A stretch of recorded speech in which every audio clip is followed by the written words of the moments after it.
emotional, psychological state. We all experience mental health in one way or another. You might wake up and feel like, that is mental health. You might feel really excited. That is mental health. So we all have mental health, but we don't all experience mental illness.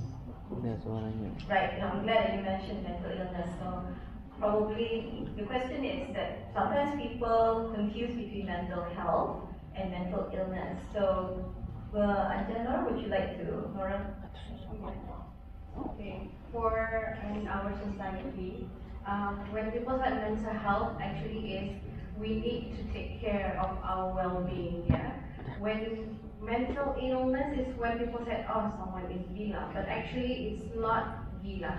Mental illness is when someone is already in the stage of moderate and severe of having anxiety, depression, and stress. Yeah.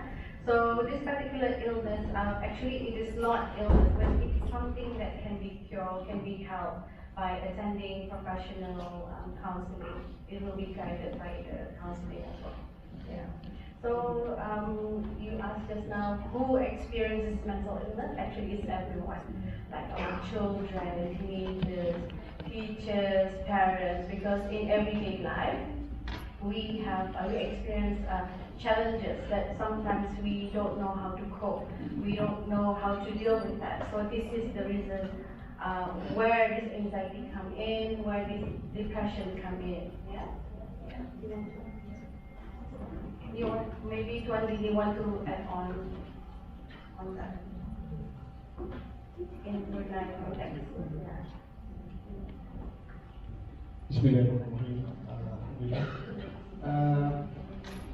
Di sini saya ingin menambah sedikit, seperti mana dilakukan oleh pembawa tadi, di mana kita ini dapat terelak. Semua mungkin mengalami situasi yang berbeda. Yang Indonesia berbeda, Pak. Jadi sama ada dia di tahap ringan, pertengahan, ataupun di tahap yang lebih tinggi. Di sini kalau mungkin saya akan membincangkan sedikit di dalam apa kesan-kesan yang mengakibatkan mental illness ini. Kadang-kadang jangan kita banyak prasangka kita ini di Brunei ini, selalu kita orang Brunei ini gila. Seperti yang Janol terangkan tadi, tidak ada orang gila maupun yang gila. Percaya itu di sekitar kita jumpa orang gila dalam bentuk gila kita, tidak ada yang dari gila kita. Tapi kadang-kadang itu kita ini manusia nih, atau penyakit ada kita dalam diri kita ini yang lebih kencang kan sudah mana. Kadang-kadang kita ini, I'm okay, padahal ini okay. Apakah lagi budaya kita ini ya, budaya kita ini. Sekarang kita ini mungkin menguraikan lebih lanjut apa dia yang kita maksudkan, siapa yang benar-benar menjejas dengan mental illness ya. So kira itu sedikit saja dulu. Saya akan mendalami ini sekarang di pemujaan. Oke, terima kasih Tuan Dini. Jadi now that we understand that mental health and mental illness they are actually different things. Yeah. Maybe the question is then, why should we then be concerned about mental health? Why should we be concerned about mental health if it's not actually mental illness we're talking about? So, yeah, can I pose that question to Diane Kulba, or would you like to take this? Okay, about mental health and mental illness. To me, lebih ke arah reach out to the situation, the obstacles, the difficulties from the young age, kanak-kanak sampai orang dewasa, even orang tua. So, to me, bukan tabu lah. Lalu orang cakap this is tabu. Kalau pasal ada mental health, orang takut. Mental illness, orang takut. Tapi every problem, every situation, it happens. Semua dari pemikiran kita. Pikiran kita ni is like jantung. So, apapun permasalahan, berpunca dari kita yang berfikir, yang melihat kita kepada individu. A part of tadi individu itu pun, a part of kira macam beruri. And then a part of tadi gagal OCD. We can call it OCD jual yang melihat trauma sedikit mesti bosan. But you do it all the time also a part of them. Tapi untuk membedakannya mental illness and mental illness and mental health is maybe different bagi diri kita. Because my knowledge saja only reaching out to youth lah, especially yang always come to me with problem mengalih of doing so many chores di rumah. Is it? Ada yang cuma tu student yang selalu mengalih buat chores. But actually mengalir itu is come again. We need to find sometimes for ourselves, fikirkan apa yang kami galakkan. You will find the answer. You yourself will find the answer. Sometimes because of sendirinya cukup tidur, terlebih melihat telefon, terlebih melihat TV, until you don't have time to rest. This is focusing on you adalah students lah. So yeah. Okay, thank you very much. Right, so we're about to start first, but I think what I would like to just ask this question. You know, like if we talk about mental health, which is equal to mental wellness, right? Mental wellness. How do you know? How can the audience know if they are, to recognize if their mental health is unwell, right? So, Dean, would you like to say that? So we have mental health and mental illness on say, like it's on a spectrum. On one end, we have mental health, the other, mental illness.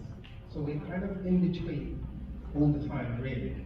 And it depends on, say, family support, how we are just as a person, because some mental illnesses are hereditary. For example, depression, which is more likely to suffer from depression if it's a parent. So if your mental health, something happens, something traumatic, an experience, and it affects me in a very different way that it might affect you. You might say, okay, well, that's just life, while I dwell on it, and it goes around and around in my head. And then I start to depressive symptoms. I become irritable, sort of annoyed easily, angry, incapable of getting out of bed. Things, it starts getting in the way. So if you find that something happened and it starts stopping you from doing things that you normally would have done, then you think, okay, this person is in trouble, or getting close to it. So that's when it goes from mental health to mental illness. The thing with mental illness is they have to read certain diagnostic criteria.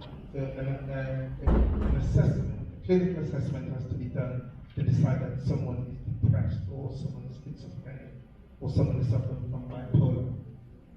It's way at the other end of the spectrum. Okay, thank you. I think that clarifies things. I mean, like, I think, in a way, it's just like yourself, you know when you're sick, as in physically sick. You've got a cough, you've got fever, then similarly mental health is also checking on how you're doing your mood, those things. So we know ourselves. Yes, but Ya, boleh saya tambah sedikit di sini. Kadang-kadang kalau kita post-stress, kadang-kadang kita ini terlalu memikirkan sesuatu. Ada kadang-kadang simptom, kadang-kadang sakit yang belakang pun kenapa ya, tanpa bisa kita sadari. This is a sign of sudah tahap stres sudah. So jangan kita biarkan dianya macam berlarut-larut. Sebab itu kadang-kadang kepentingan kita ini untuk bersharing sama kita. Tapi the most penting orang kita ini keras tahan. Dan kadang-kadang bila kita ini sudah sakit itu sebenarnya pemikiran otak kita ini, mental kita ini berbeza. Jika mental kita ini ngalih, percaya itu fisikal. Seluruh badan kita juga ngalih. Tapi bila fisikal kita ngalih, bahkan kita lebih fit. Lebih macam orang tu bertenaga. Tapi kalau kita duduk siap, sehari dan belajar siap, 6 hours, 4 hours saja kita belajar. It will make you tired. And then kadang-kadang bila berpanjangan, kita duduk saja tanpa ada stretching, tanpa ada, itu makanya kadang-kadang sakit di sini, di belakang kita itu. Itu sign atau simptom yang dimana kita tu akan mengalami tekanan-tekanan ataupun orang tu overload sudah tu. So cara atau caranya memanglah banyak cara yang mungkin akan diujarkan sekarang. Salah satunya mungkin kita perlu membalance antara physical dan mental, ataupun do some exercise, ataupun orang tu mana struktur semula cara kita. Kadang-kadang even duduk kan, even boleh dia kita ni stres. Kalau tanpa banyak makan duduk, sebab kadang-kadang paling maksimum manusia ni yang fokus untuk menangkan kalau kemudian 25 minit saja. Jadi sebabnya kita adakan berbagai yang kadang-kadang untuk supaya kita tidak break daripada pemikiran pengalihan itu. Okay? So. Terima kasih Tuan. Mungkin sekarang ni saya cek siapa di antara kita ni kena audiens sekarang sudah mengalami mana sakit belakang sini, angkat tangan siapa? Banyak lah, mungkin Sudah? Seorang saja kali tidak? Yang dipanggil TNJ20 kita. TNJ20 kita ada, bila kita membuka mulut, supaya kita rasa di sini ada tu bergerak. Jadi TNJ20 kalau sudah sakit sini, atau baik kita bawa-bawa untuk rehat ataupun sekurang-kurangnya dulu terapi ataupun jumpa konsul kita lah untuk merilis. Jangan sampai sepanjang dia kan luap kata sebelah luapan kepala meletup sampai kita bisa dapat. Dia boleh mengubah pikiran kita. Okey, terima kasih Tuan. Okey, kalau akan cek lagi yang mana lebih cepat sekarang dibuat ini lagi ya. Okey, jadi sekarang I want to go into the different group of societies mental health issues. So because we have this very expertise in different backgrounds, so I would like to ask, like for example, the groups. How does mental health issues arise in adolescents, students, for example, women, and then people who are working? So because most of you are students, I would like to start off with students. How can mental health issues arise in students or adolescents? Steve? So when we talk about students, I'm going to say children. And children operate within the context of families. We don't have children without families. Whether it's a single parent family, whether it's a dual parent family, children operate in families, and we are the cradle of those families as adults. But mental health can affect our children. Say, I want to use an analogy of a plant. If you plant something, you have to nurture it, otherwise it won't grow. It might grow, but it might not grow in the way of producing fruit that you want it to. So when we have children, we create an environment, we create them with the right nutrients for them to grow. And what are these nutrients? Well, we listen to them, we listen to what they have to say. My experience working in Brunei is I come across a lot of kids who go, my mom thought I don't understand what I say. It's almost an intergenerational clash, a clash of culture within a culture. So we have young people on one side and adults on the other side. And it becomes almost a tug of war. You don't understand me, mom says, well, you don't understand me. And then we have exams. The pressure of exams, the pressure of fulfilling the expectations that they have for themselves, what the community has for them, and what their parents has for them. The same issue that affect children in the UK or America or Canada or wherever in the world affect children in Brunei. They're exactly the same in my experience. So it's relationship, interfamilial relationship is the highest causes of stress that I have personally experienced. It's not neglect or abuse, even though they are present. It is interfamilial conflict, where families are not talking to each other, kids are not being listened to. Their views are sort of, they express a view and they're told, well, you're not supposed to feel like that. Well, if I tell you that my head hurts, my head hurts. It's my head, I know it hurts. Well, I think what you do is you recognize, okay, your head hurts. How can I help you? How can I help you? What kind of support can I give to you? And I think with regards to mental health within children, their best source of helping to relieve that stress lies within the family. It is mom and dad who know their children best. A child is brought to see me, I say to the mom and dad, you know your child best. Your best place to help your child. I can just hold your hand through this. I can just give you a different view. So mental health children, the same mental health affects adults, affects children. In the same way sometimes, and in different ways sometimes. It's easily identified in children because they become withdrawn quite quickly. They start talking to you, they start going to their bedroom and closing their doors. Because they're not heard, or they just feel like they can't say what they need to say. I hope that answers the question. Yes, yes, it does. Thank you, Kim. And I think, I know there's not that many parents in this room, but then you yourself, if you can recognize this within you, your friends, or or your family, your siblings as well. So thank you for sharing that, Kim. I'd like to now move on to women. For women, this question will be for you, Antenor. So where does mental health issues normally rise for women?